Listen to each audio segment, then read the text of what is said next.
I thought this comparison was going to be easy. Open N8N, open Google Opal, build the same automation, pick a winner, done. But after testing both, I realized I was comparing two completely different philosophies. And honestly, that's why so many people are confused right now. Let's start with N8N. The first time I used it, I felt like I had unlimited control. And that's both the best thing and the worst thing about it. You can connect apps, build workflows, create AI agents, handle data, automate entire business processes. Basically, if you can imagine the workflow, N8N will probably let you build it. The problem? You have to build it. That's where many beginners quit. You open N8N, see hundreds of options, and suddenly a simple automation turns into a weekend project. I've been there. Most users have. Then I tried Google Opal, and the experience felt completely different.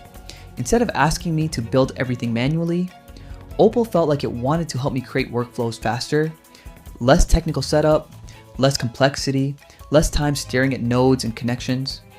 Honestly, it felt more approachable, especially if you're a business owner or creator who doesn't want to become an automation engineer. The first thing that surprised me was speed, not automation speed, setup speed. I could get ideas moving much faster, and for most people, that's actually more important, because an automation that gets built today is worth more than a perfect automation you never finish. Now, here's where things got interesting.